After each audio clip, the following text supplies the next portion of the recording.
A Boeing 747 slams into the English countryside. Oh! It was like a battlefield. Complete and utter devastation. Where was this 747? Investigators have all the clues they need to figure out what caused the accident. The aircraft took off with the same defect that it had arrived with.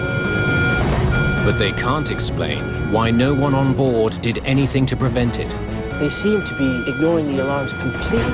The first officer was about to die, and he didn't say anything. How can this happen? The answer lies not at the crash site, but thousands of kilometers away, buried in hundreds of years of history.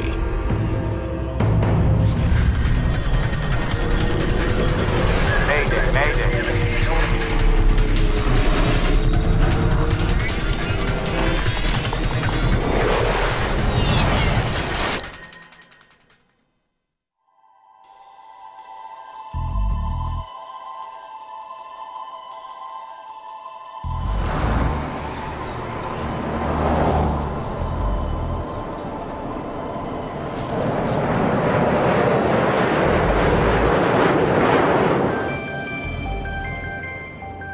Gary Dan is enjoying the Christmas holiday at his home just north of London. I told you I don't like them. It was a Christmassy family get-together. It was just exchanging presents. And that's when I heard the noise of the plane coming over. It got louder and louder. It was almost like the plane was going to take the chimneys off. It felt and heard the noise that close to the house. Living less than 2 kilometers from Stansted Airport, Dan is used to hearing jets, but not this close. I looked out the window, saw the plane coming over with fire coming out of the engines. As it came over, it sort of banked heavily left, and then just kept banking and banking. A Korean Air 747 slams into a forest in the village of Great Hallingbury. This was just a huge, huge explosion that you're watching it happen with a plume of fire coming towards you. I collected a torch. We ran downstairs saying, the plane's gone down, we've got to go and help. My brother and I ran outside and ran towards where it happened. We were racing towards where we could see the plume of smoke and fire, because there's still lots of aviation fuel popping around the area.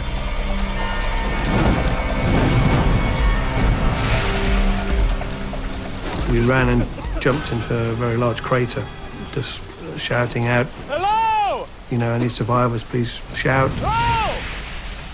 Can anybody hear me? The aircraft had created a 30-foot plus crater. Wreckage was spread out over at least half a mile. It was like a battlefield. We dialed 999. A plane's gone down in Hatfield Forest in Great Hallingbury. It takes nearly half an hour for rescue workers to arrive. They quickly determine that there are no survivors. A multi-million-dollar plane and thousands of kilograms of cargo are completely destroyed. It's up to the UK's Air Accidents Investigation Branch to figure out why. This is a very sophisticated aircraft, flown by a trained crew, and somehow they had lost control of this aircraft. How can this happen? Stansted Airport, on London's northeastern edge. The airport is a major European hub for low-cost passenger carriers and cargo flights from around the world. It really was buzzing. Lots of people there queuing up, checking in, people arriving, lots of meeters and greeters, lots of coaches. So it really was a fairly busy hub just on that run up to Christmas. Flight 8509 is a Korean Air cargo plane.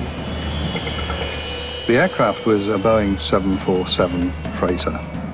As the name suggests, it was not configured with passenger seats, but the interior was full up with freight. Departing from Seoul, South Korea, the jumbo jet stopped in Tashkent, Uzbekistan, before arriving at Stansted. It will now continue on to Milan, Italy, with a new captain and crew.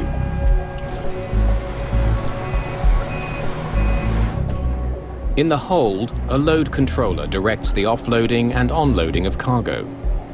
He makes sure that the more than 63,000 kilograms of freight is stowed safely and securely. More than just stacking boxes, the job can have a critical effect on the flight characteristics of the plane itself. Loading the aircraft has to be done in a manner that keeps the weight distribution within limits, so that you can't put all the heavy stuff in the back and all the light stuff in the front, for example, because it would tend to tip up and make control difficult, and that would be very dangerous.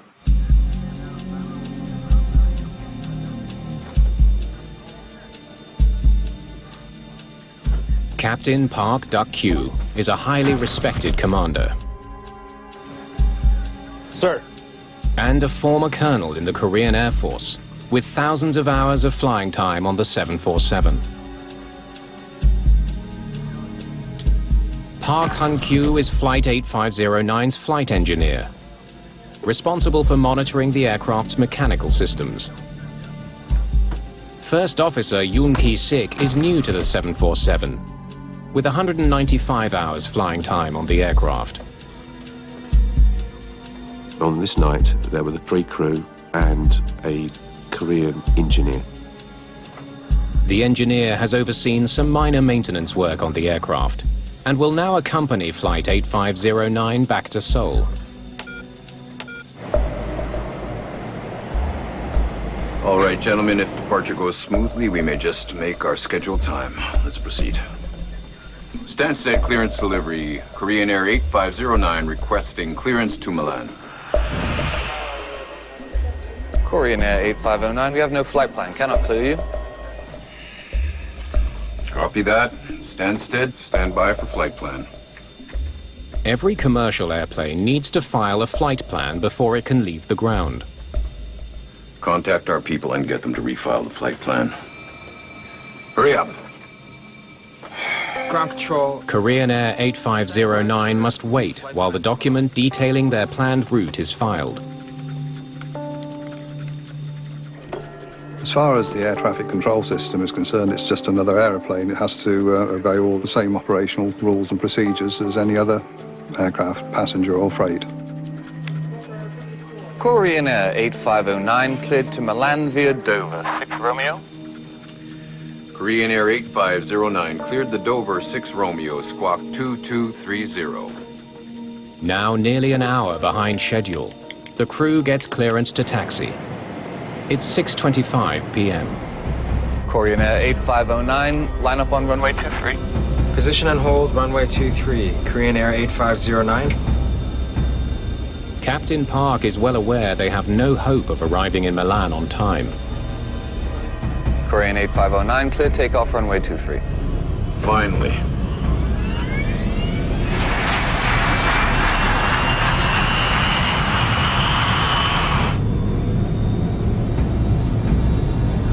$80 knots. Roger. V1. Rotate.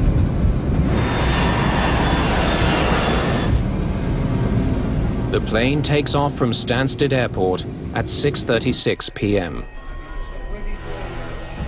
Positive rate confirmed. Gear up. Gear up. Passing 900 feet. The aircraft had taken off and climbed to about 2,500 feet. Shortly after takeoff, the aircraft was making a turn. Left turn at 1.5 DME. Copy that. Left turn at 1.5 DME. The aircraft started its turn to the left. Heading standby, sir. Heading 158. The captain's artificial horizon tells him that the plane isn't turning. Bank's not working.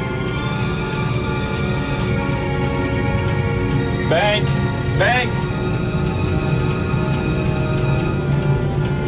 Look! Bank!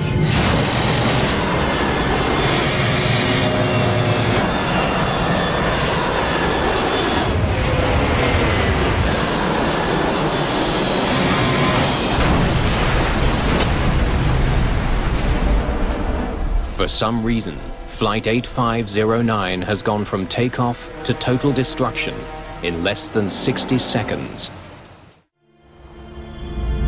Korean Air Flight 8509 lies in pieces just a few kilometers from one of the busiest airports in the world. We had no wreckage, really, that was above knee height. Where was this 747? After any major crash, Britain's Air Accidents Investigation Branch deploys a safety specialist to the site. I'd like to take a look around if I could. Sid Hawkins' job is to assess the level of danger at the crash site. One of the key things to do is to get investigators into site to start work. And for somebody like me who's looking after their safety, there's always a challenge for me to try and hold them at bay until we've done our initial site assessment. His first concern, the 30 tons of fuel the 747 was carrying on takeoff. Is that fuel still on site? If it is, that poses quite an immediate hazard for the team there. In addition to that, what sort of cargo are we dealing with? Are we dealing with just general cargo, or are we dealing with dangerous goods? Let's shut down the scene for the night. It's too dark and dangerous. Notify your people. There was no lighting, and it actually was very, very dangerous for the investigators and the rescue services. Investigation of the crash site will have to wait till morning. But before they leave the area, they make a key find. One of the plane's 2 black boxes. This was crucial, the discovery of the recorders on the day. Nice. The cockpit voice recorder is extremely important dealing with any accident where we have no crew that have survived. It tells us what they were saying, it gives us an idea of the environment in the cockpit, and it records the sounds from the cautions and warnings that go off in the cockpit. But this black box has suffered extreme damage. It's too soon to say whether the CVR holds valuable clues that could help explain the sudden crash, or if the last recorded moments of Flight 8509 are gone for good. Bank!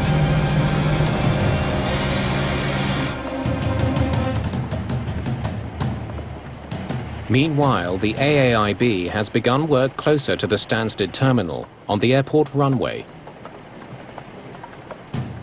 The team's operations investigator is David Miller. We had been out on the runway, having received a report from the airport that the runway was covered in debris. With Miller at the airport is engineering investigator Steve Moss. The things that go through your mind are possibly what's known as an uncontained engine failure, which means that the engine has burst and left bits on the runway.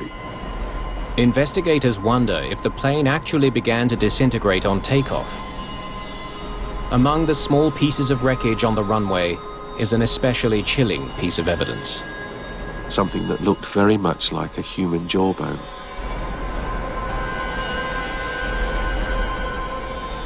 And of course then your mind starts to race, what on earth's gone wrong? You know, has somebody been hit by the aircraft as it took off? We wondered whether somebody had committed suicide, had run towards the aircraft and thrown themselves into the engine, affected its performance, and that had brought it down. We really didn't know. The runway investigation has stopped all flights in and out of Stansted Airport. The shutdown comes just days before Christmas. The terminal was seething with people. The pressure on us was tremendous to get that runway open. Korean airline representatives arrived at Stansted Airport this morning. They're here to talk to accident investigators, both to try to assess what's known about the crash as well as to answer questions. And there are sure to be a lot of questions.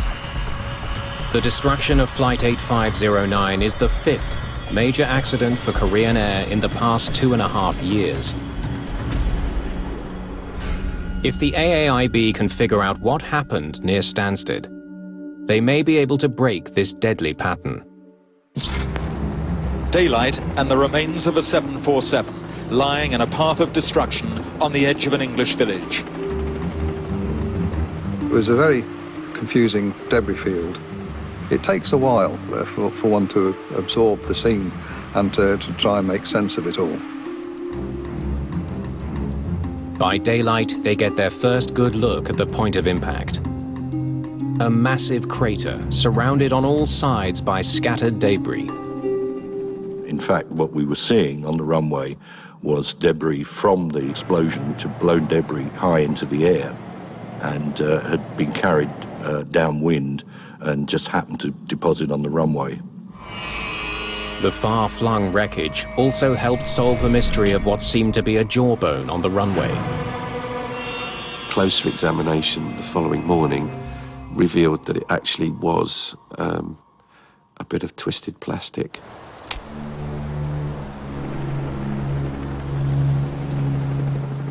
Safety specialist Sid Hawkins now turns his attention to the shattered remnants of the plane's cargo.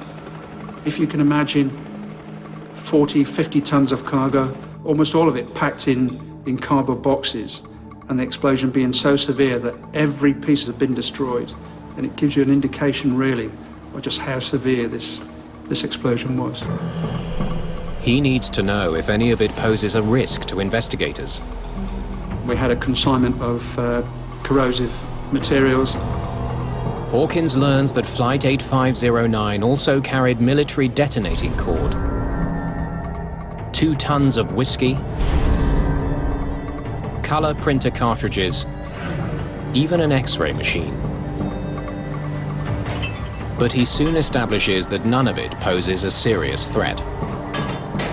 We're able to determine that the dangerous goods from this aircraft had all been destroyed.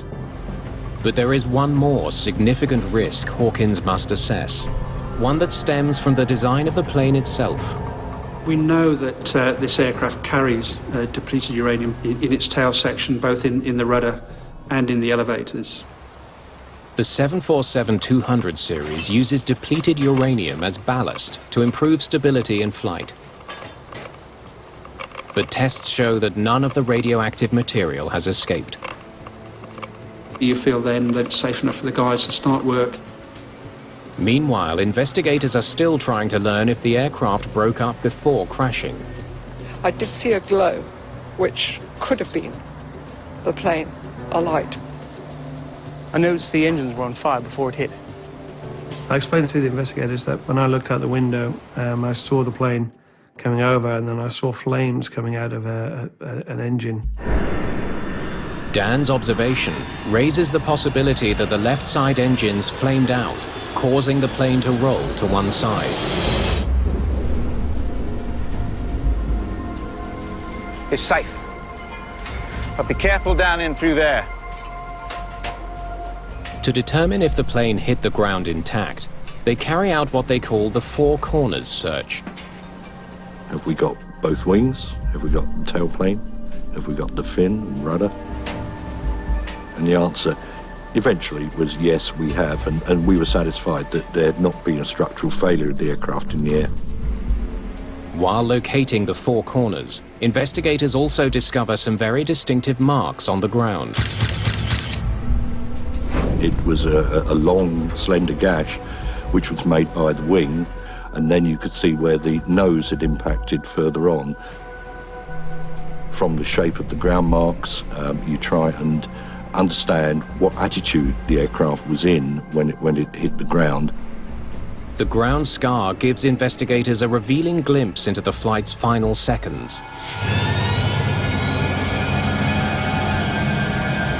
The aircraft struck the ground at high speed, steep left bank, steep nose down, and it's an almighty amount of energy.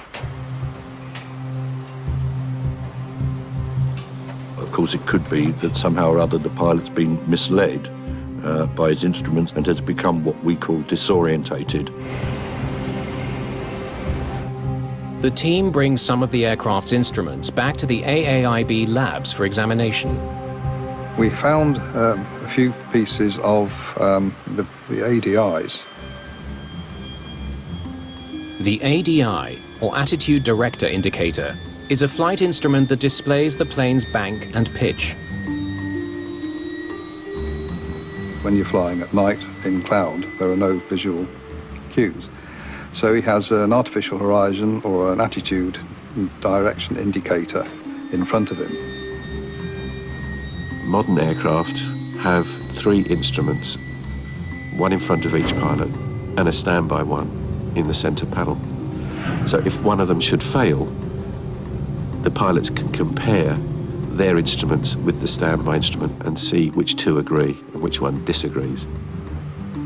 We found only fragments, and we were able to forensically examine these.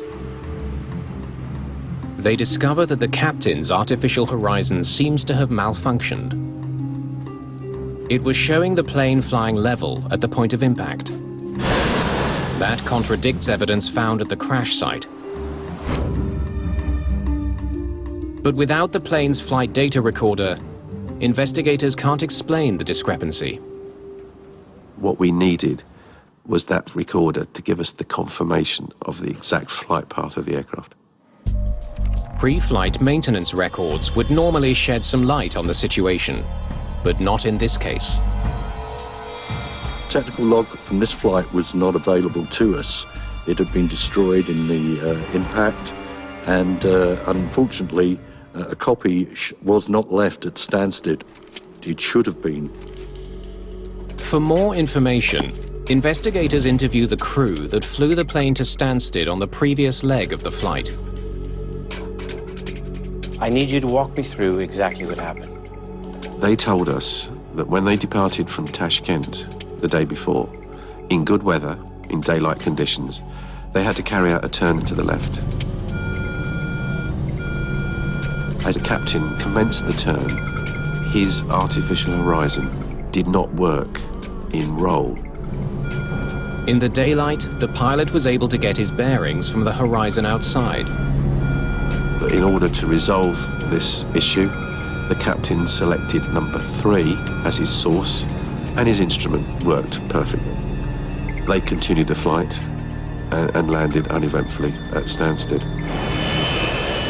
After landing, the inbound crew left the terminal before the replacement crew arrived. The normal practice is if a inbound crew were to meet the outbound crew, there would be a verbal handover, a debrief, if you like, of the state of the aircraft. But that didn't happen.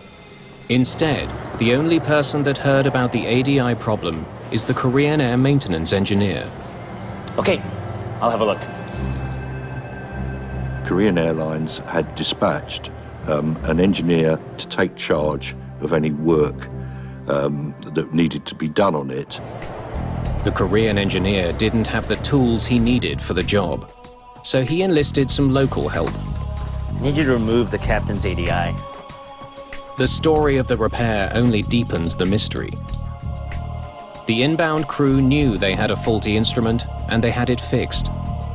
And yet on takeoff, Captain Park's artificial horizon did not work according to the evidence found at the crash site. The Korean engineer is dead.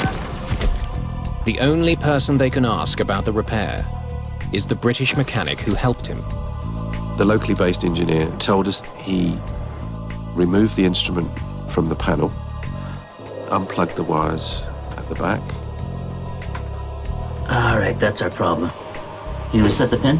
And found what he believed to be a problem with the connector pins at the back of the instrument. He replaced the connector in the right way, put the instrument back into the instrument panel, and then carried out a test. Looks good. As far as the engineer was concerned, the problem was solved.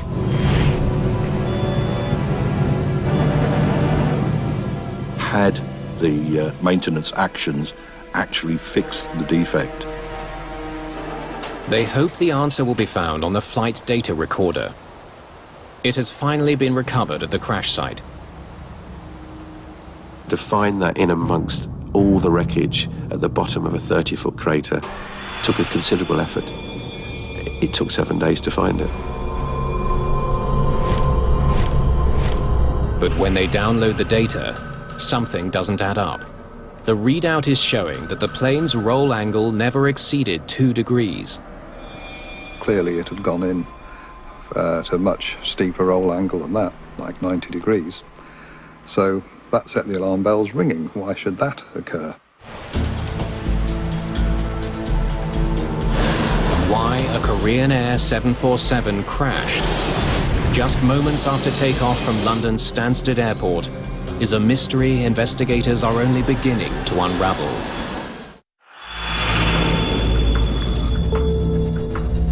The flight data recorder from Korean Air 8509 reveals that the faulty ADI reported by the previous crew seems not to have been fixed after all. They need to understand how the fault in the plane's navigation system was for some reason misdiagnosed. How exactly did your crew report this problem? Upon landing, the inbound crew's flight engineer noted the problem with the ADI by entering a code in his technical log. He then mentioned it to the maintenance engineer. Okay, I'll have a look. The normal action is to take the code that's entered and then look in the corresponding fault isolation manual, which has the same corresponding numbers, and that would then tell him what the fault was and what he had to do about it to fix it. But the Korean Air engineer didn't have a copy of the fault isolation manual. Without it, he couldn't correctly identify the proper repair. Instead, he tried to troubleshoot the problem as best he could. All right, that's our problem.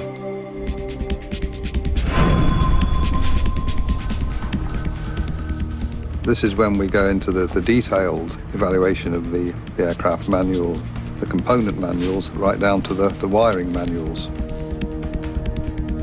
After an in-depth analysis of the plane's navigation system, they finally figure out what was wrong with the captain's artificial horizon. It was being fed corrupt information. The real problem lay deeper, with a device called an inertial navigation unit, or INU. Units deep inside the airplane send pitch and roll data to the captain and first officer's ADIs. Investigators conclude that one of the INUs short-circuited. It simply ended up in corrupting the roll information that was fed to both the flight data recorder and the captain's ADI. All the maintenance work done on Flight 8509 was misdirected. What they had repaired was never the problem at all. Really, they were barking up the wrong tree. I need you to remove the captain's ADI.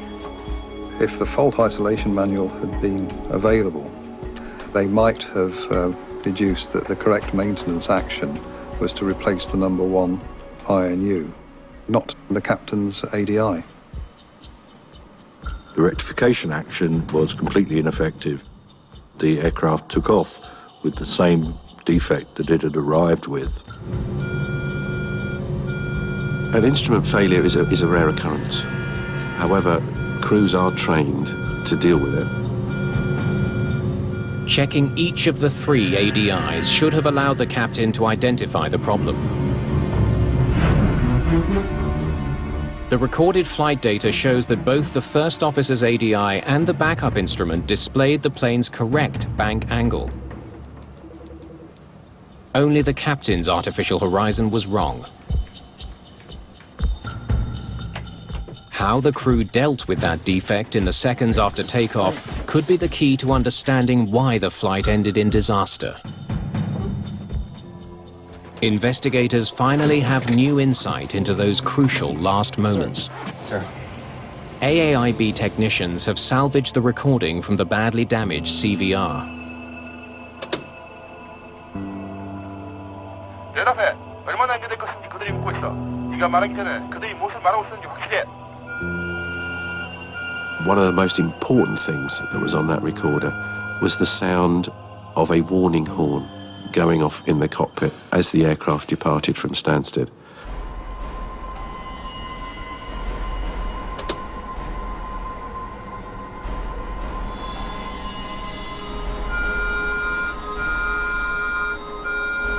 But even more significant than the sound of the alarm is what is not on the tape.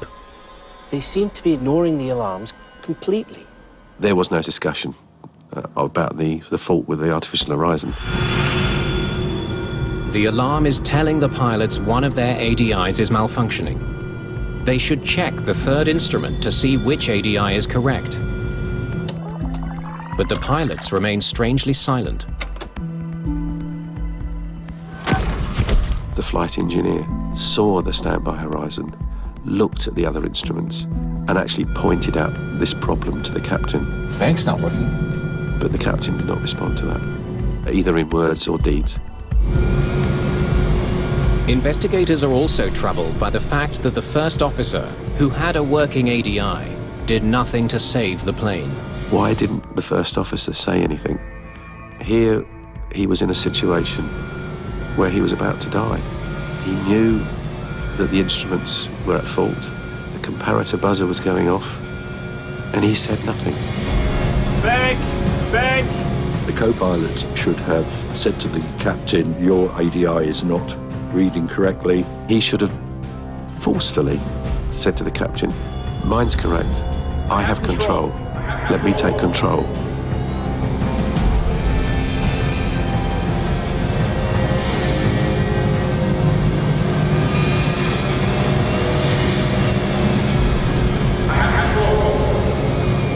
The correct response to that would have been, yes, you have control.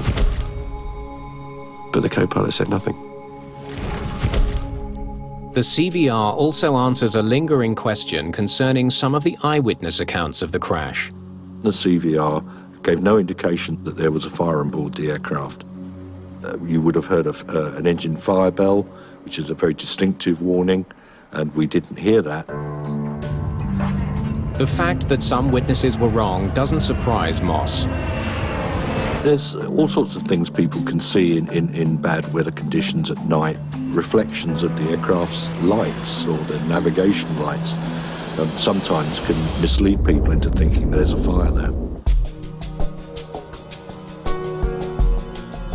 Investigators now want to know more about the crew members who let a minor malfunction lead to a catastrophic crash.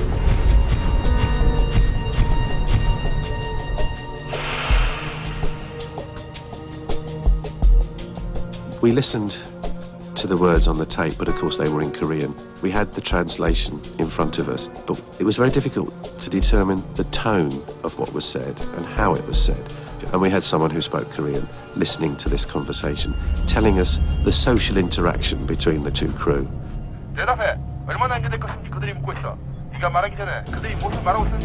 They can hear that prior to takeoff, the captain was becoming more and more agitated by the delays. Korean Air 8509, please explain your delay. Answer them. They're asking how long the delay will be. Make sure you understand what they're saying before you speak. Stansted clearance, standing by for new flight plan for Milan.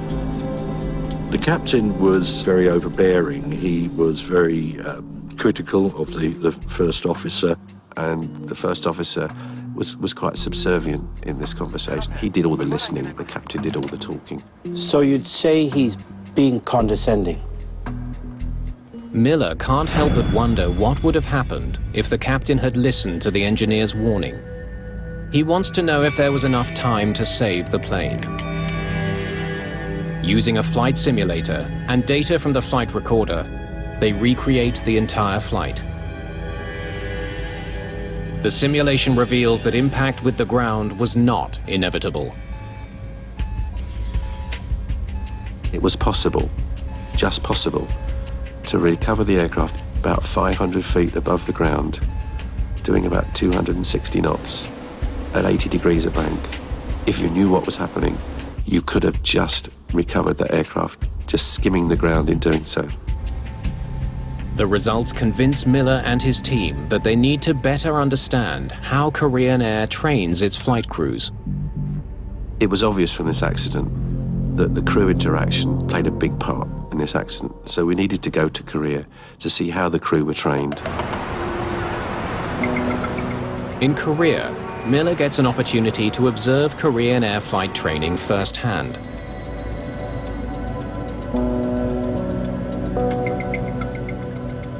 there was definitely a hierarchy between pilots.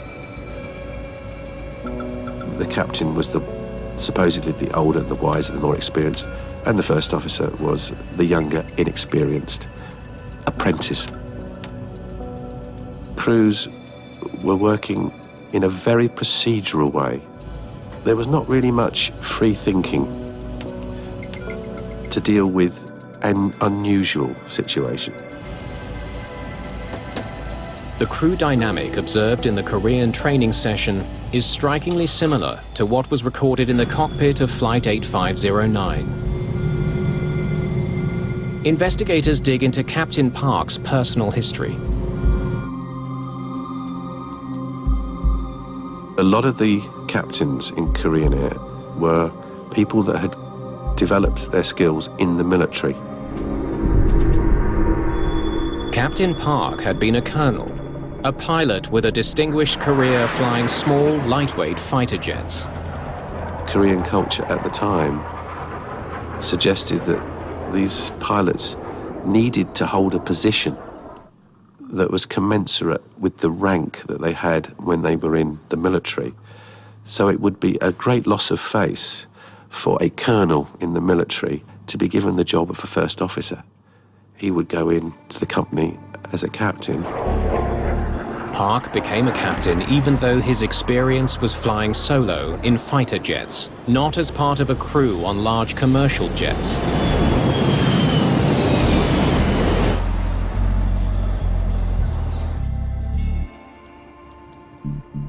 By piecing together the puzzle of miscommunications, unexpected glitches, and crew dynamics, investigators believe they finally understand why Korean Air 8509 hit the ground less than 60 seconds after lifting off from the runway.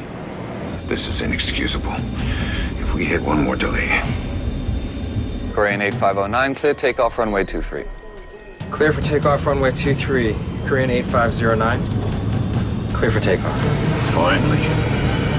A series of delays put Flight 8509 behind schedule, testing the patience of the captain. The first officer remained quiet, trying to avoid conflict with a senior colleague. To operate any aircraft, you need the crew to be working as a team. You don't want an autocrat in one seat and somebody who's very subservient in the other.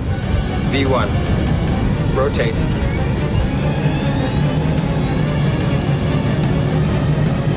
Positive rate confirmed. Gear up. Gear up.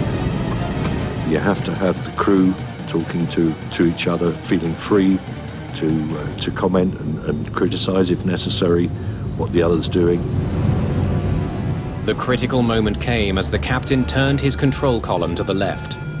His artificial horizon didn't move. And that would have been very confusing. He would have wondered why. And in fact, what he did was put more bank on and more bank and continued to increase the turn rate. Bank! Bank! The flight engineer knew that the aircraft was starting to bank at an extreme angle. But Captain Park ignored all warnings. In fact, he had received a reprimand some months before because he had not correctly followed an instrument departure procedure. And we think that this was uppermost in his mind, that he had to follow the correct procedure to avoid getting another rap across the knuckles, I suppose. To make matters worse, he had no visual reference and likely couldn't feel the drastic bank. If the instrument is saying, no, you're straight and level, then that's what you believe, even though the aircraft is banked at quite a high angle. Crews are trained to trust their instruments and not their senses. Captain Park trusted his ADI in spite of overwhelming evidence that it was wrong. The first officer should have said to the captain, look at the warning buzzers going off. It's very difficult to understand his reactions or lack of reactions. But I think a lot of it is embedded within the culture I was at that time. Fearing dishonor more than death itself, the first officer did not dare criticize his captain, or even attempt to correct his actions. this crew were not operating as a crew, they were operating as one man with a couple of assistants. The aircraft just continued to roll, 30 degrees, 40, 50, 60, 70, 80, 90 degrees of bank. Investigators now suspect that the seeds of the deadly crash were sown hundreds of years before the 747 ever left the ground. Sir. For centuries, a rigid class structure based on social hierarchy defined Korean culture. Investigators have come to see how the Korean military, an honor-bound institution, has strongly influenced commercial aviation. It's now clear that strict adherence to cultural norms put the crew of Korean Air 8509 in danger from the moment they entered the cockpit. It's very difficult to overcome entrenched cultural values. The different stature of the two pilots was also reinforced by a disparity in military rank. And we believe that the cultural values within which these two people were raised was overwhelming in this instance. The relationship between the two pilots was not that of equals. Just 2.5 years earlier, a Korean Air flight went down in the South Pacific, killing more than 200 people. Korean Air had been going through quite a rough patch. One of their aircraft had been involved in an accident in Guam. Poor crew communication and long-standing rules of hierarchy had also contributed to the crash in Guam. Their reputation was not good. Then this accident had come along.